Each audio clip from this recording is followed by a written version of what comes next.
Hello and welcome to another episode of One on One. My guest is an A-list Nollywood actor, producer, singer, and a philanthropist. Some call her Poco, some others call her Mama King, but I have decided to stick with Tonto Let. Thank you, Tonto Dikeh, for joining us at Plus TV Africa. Thank you. It's actually King Tonto. King Tonto. Yes. Okay, so let's maintain the king all through now, right? Okay. Before we dive right into this conversation, I need you to rest a gist that is making rounds right now. Is Daniel Almokachi the new bae? That's very funny. Yes. Well, it's the news. I think he's married, right? The press should know. You guys should know better, right? He's married and has children, right? Okay. So what was the photo shoot about? We are ambassadors for a new restaurant, a new Chinese, actually the biggest Chinese restaurant in Africa. Okay. Yeah, I just came to Nigeria, so we are ambassadors. So we're filming. All right. Thank God you rested that. You having graduated the Faculty of Petrochemical Engineering from school, when did you realize that you were going to act and that's what you wanted to do? I never realized it, never wanted to act. It was not something I thought of because engineering was something that was very serious. And had I pursued it today, I totally would have been one of the biggest in the game because of where I come from, the oil, the assets, and the education. But acting was an opportunity that just came along the way. I did a reality TV show in 2005. And how I happened to be in the reality TV show, I've said it a couple of times, it was actually a mistake. It was not like I intended to. They saw me and they just thought that I was something they were looking for, and they tried me out, and voila, just how it happened. And I became an entertainer instead of a drug baron. Okay, if you have the opportunity to choose being an engineer proper and going through this acting light, knowing what you know right now, what would you choose? Life would have been a little bit more heady being an engineer because favors, I mean, I get more favors being popular, being Tonto. Doors fling open where doors are closing shut for people. But I'm also someone who loves to put in the work. I love to work. I love to use my hands. I love to use my brain, my heart to work. So engineering gives you all of that, but acting is just easy. So I wouldn't choose, but I would say that, well, God just put the right things in my hand, I say. Okay, so how did the experience in the next movie reality show help you or shape your career? It did a lot because I experienced all sorts. I got to meet all sorts of people. I got to know how people, prior to that time, I'd never really engaged in, apart from church, where I had to be with people, talk to people, know other people. No, I just knew what I knew, and that's how I grew up, to know those same people. So it was more like exposing me, because I was very naive, exposing me to the industry. So I would say, yeah, it did all the shaping. It prepared me for entertainment business. Okay, so your reality TV was in 2005? Yes. And we have Big Brother Nigeria now. That's one of the biggest reality TV shows in Africa. Compared then and now, what would you say the difference is? There isn't much difference. It's just that when these days where social media controls everything, and if the show was in this era, I'm sure it would have made a lot of buzz too. But it's big. It's the name is the name, I think.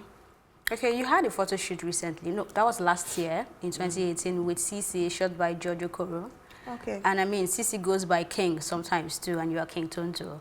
Now, what advice do you have for people that are going into reality TV shows because they want the fame, and what would you do differently if you were to advise them right now? Everybody going into fame wants everybody going into reality TV wants the fame. Okay. It's all about the fame. So all I just would tell them is chase the right clout, chase the right game, put your head in the position where you do not lose focus of what it is to come. As long as we all want to get popular, there's always a prize, right? So I don't know, it's a game.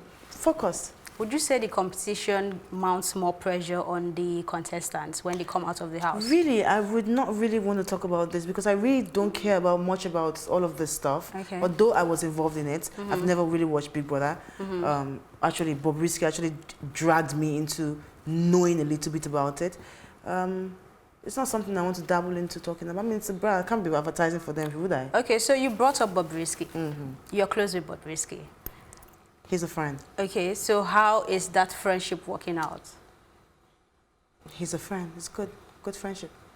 Okay, so recently you tweeted something about someone trying to advise, that was Kosi, trying to advise her on how she would think God is going to use her to change lives and win so soon. And you got some backlash, you know, people saying maybe you should direct that preaching to Bobrisky. How would you want to address that? Well, people are entitled to whatever opinion that they have. I don't bring my relationship with my friends online to tell you when I talk to them, when I don't talk to them. I have the free will to advise anybody I want to advise, and that's it. Let's talk about your spiritual life. I mean, looking at what you share with us on social media, you can't share everything, but little we see, it seems like you have a good relationship with God. And recently, we saw you typing in tongues. How does that work? I always type in tongues. It's not a new thing anymore. Yeah, I speak in tongues. I'm born again. I understand speaking in tongues, but typing in tongues. Yes, you can, as long as you can rap in. The worldly people, they rap, right? Skri bam bam bam, skri peti. What was that? Why you guys write it, right? Okay. So I can speak in tongues. And that's spiritual and write in tongues. Well, there's nothing that says it's spiritual speaking and writing in tongues. This is just, it's a personal decision. It's a personal race. When is a personal race? You can relate with your father the way you want to relate with your father. Nobody questions you or how you talk to your father. So I really don't owe anybody any explanation whether I'm typing in tongues or I'm speaking in tongues. As long as your father and everyone understands it. It's a communication between I and someone who knows what it is. That's it. Okay, let's talk about your craft. I mean, your fans, I'm one of them, right? We've not seen so much of you on the screen. What is going on? Are you retiring? We never retire. Okay. We never retire. The truth is, I have done it all. I did it all in such a short period of time. I've played every role there is. And there isn't much challenge. I've seen a couple of movies that I do wow and I want to be in it, and that's just maybe 2 or 3 movies. There are very good movies coming out, but it's still the same thing. Bedroom, parlor. There is no fierceness. There is no adrenaline rush when you watch a Nigerian movie. There is no action. There is no environment. Pictures. I mean, we don't have location. Different things come into play while I'm not on screen today. I don't think I've found the script that I want to act in. I want to be able to watch a movie that I stay in and maybe back in the TV and hearing my voice and not knowing that it's my voice. We need to train ourselves. We need more. And like I said, I've done it all. And I think I'm one of the people who need more. Okay, needing more. Are you going to do anything to change that right now? Really, I've been planning to produce, but the thing is, it's not just something that I love. You know, producing is not for everybody. I have produced a couple of movies. I have sponsored my colleagues in producing some of their movies. But I think you have to have a special kind of love for it. I just think I'm a hands-on artist, come work, get paid and go. But I will. Genevieve has actually made me understand that I can do it, even if I'm not going to be like consistent in producing movies. Well, I can do a one hit and it's gonna be good. So yeah, Genevieve opened the portal that just make me believe that I can do a movie that's very good and get to where I want to be with my own movie. Okay, let's talk about Nollywood in general. Yeah. What's your take? Where's the industry now and where do you expect it to be, comparing where you're coming from? Nollywood is in a good place. It can be in a greater place if there's more involvement, if there's more cash, if there's more commitment, if there's more sponsors and more support. I won't say they're doing badly, but they can be better. We can be better. Okay, so piracy is one of the greatest problems for any producer. I mean, recently we saw Mike Ezronye trying to seize copies of Nollywood movies from a street hawker in traffic. How deep would you say this piracy issue has gone? It is so deep that the truth is that the same producers, the same directors, the same marketers are the ones who are also actually pirating the cities. You see, there's a time I overheard a conversation. I didn't know what was going on. I'm not the business side of Nollywood. I don't really care much about it. But I did hear a conversation once between things like this. The producer was like, you know what, instead of them to go and pirate my own movie, let me go and pirate it myself and put it in the market so that if they're not buying the original, they're buying the pirated. We're killing ourselves. We're killing ourselves. The pirates on the streets, we are the same people who put them in their hands. We sell it to them.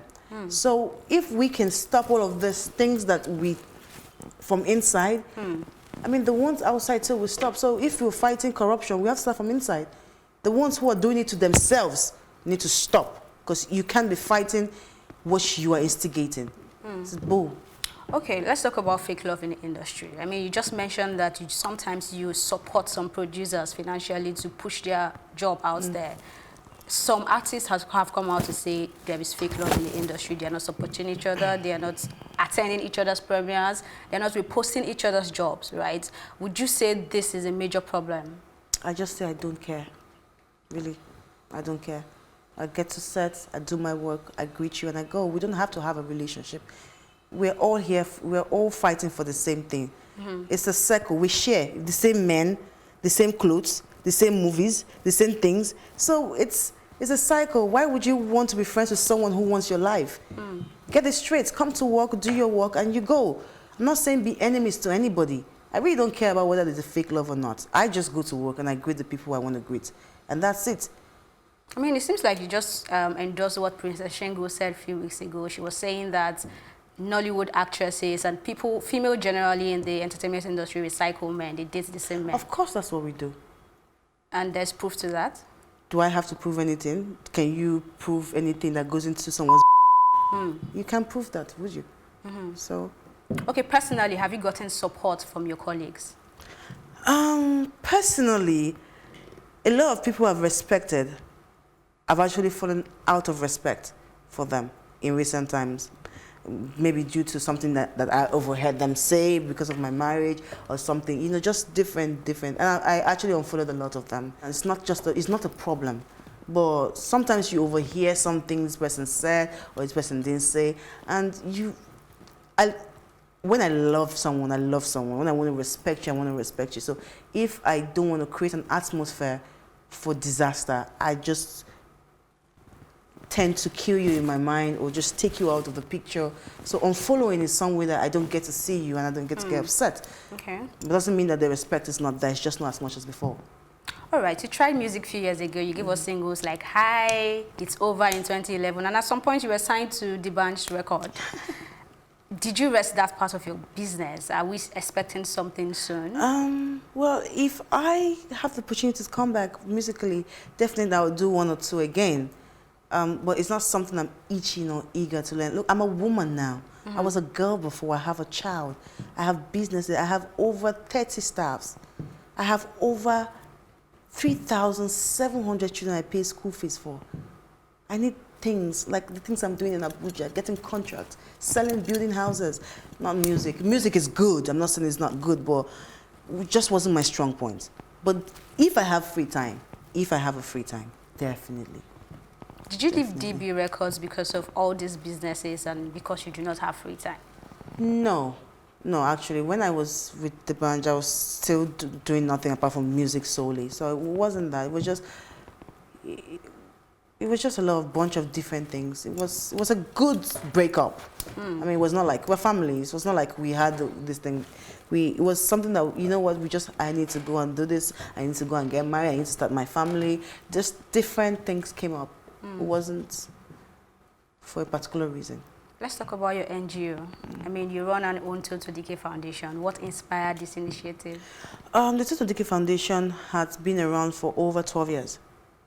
We started from, what's the name of this country again? Liberia, where we were invited by the president of Liberia then, at that time. and also a foundation called Monaco Foundation.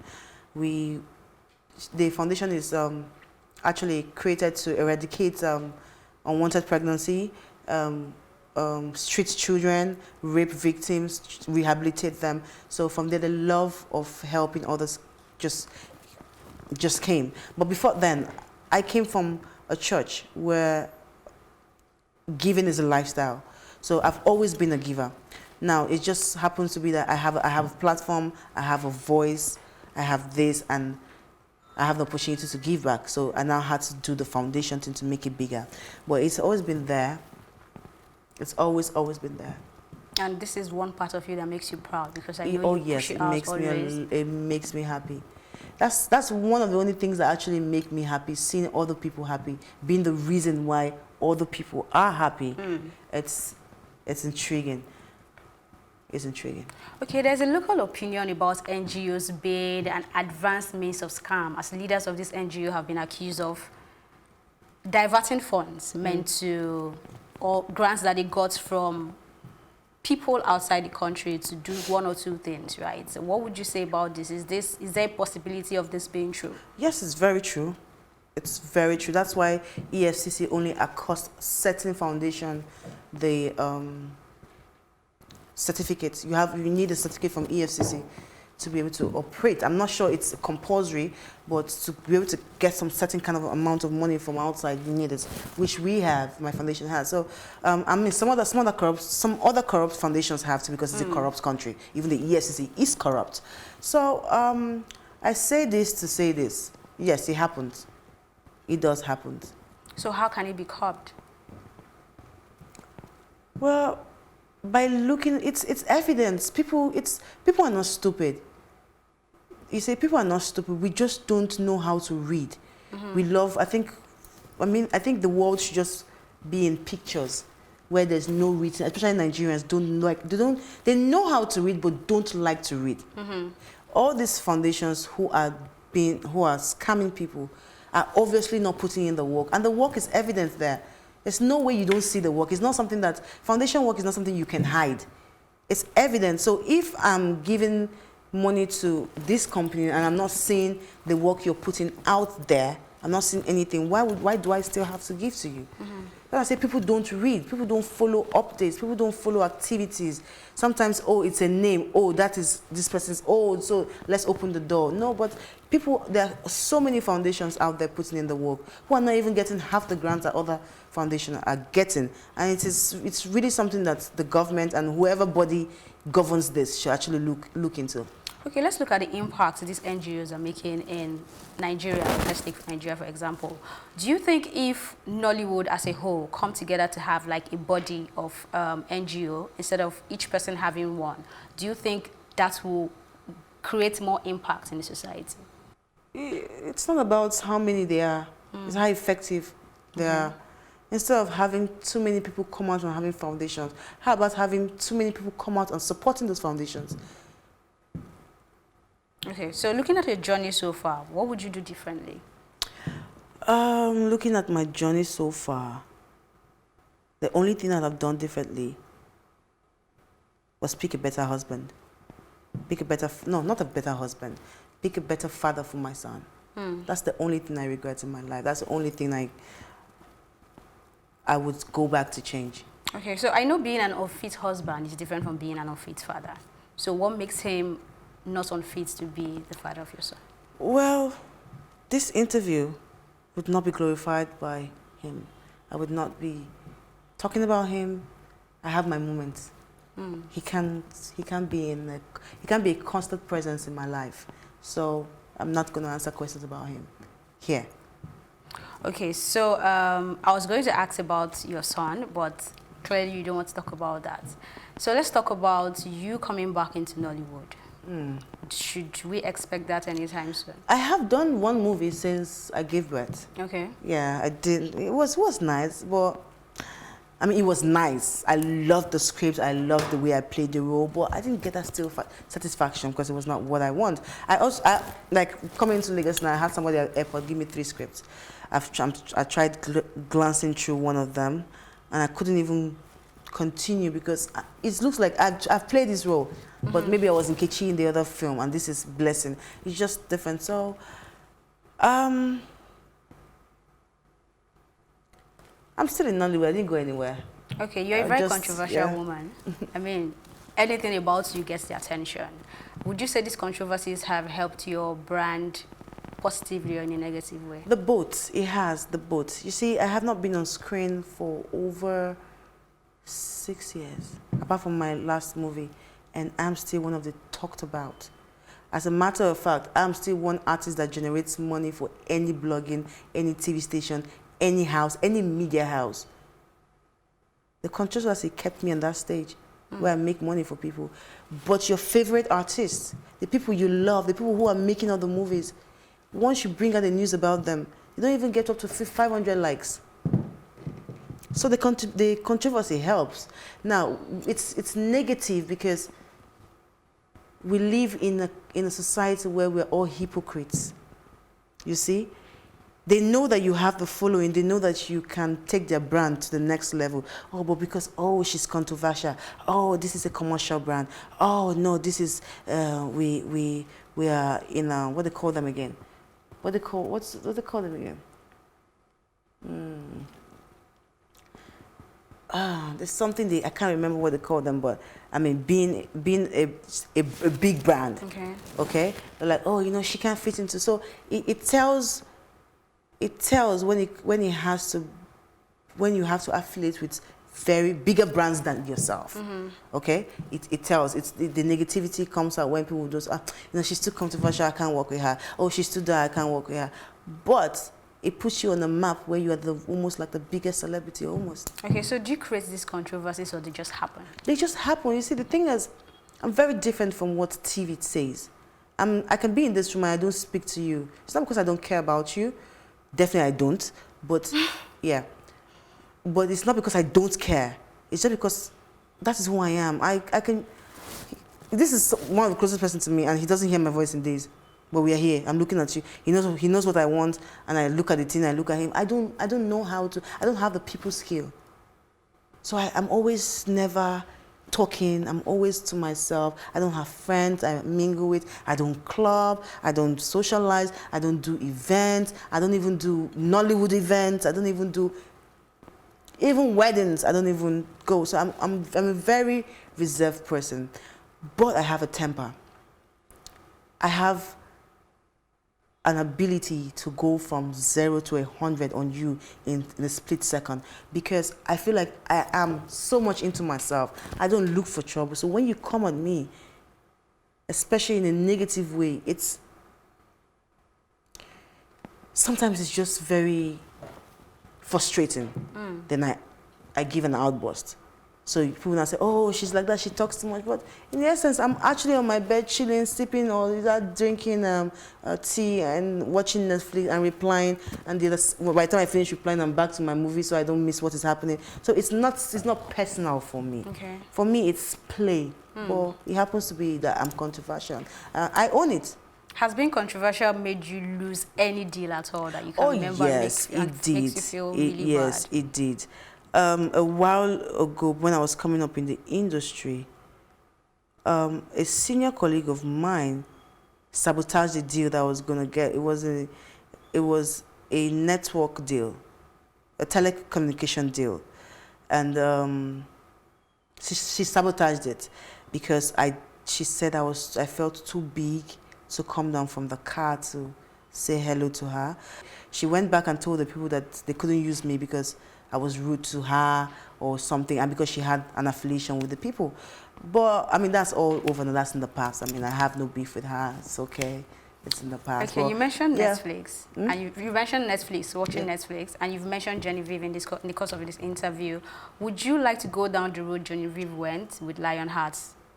Yes, that's what I said. I said it's something that I would love to look at. It's something that I feel like she has opened the way, paved the way for all of us to think that big. I'm sure nobody ever thought about it before, because if they did, somebody would have been there. So, yeah, she has inspired me a lot. Okay, any word of encouragement for your fans watching? I love you, I love you, I love you, I love you, I love you. God bless you. All right, thank you so much for being with us at Plus TV Africa. Okay, we've been talking with King Tonto, like she liked to be called, and my name is Elsie Godwin. Stay tuned to the rest of our programs.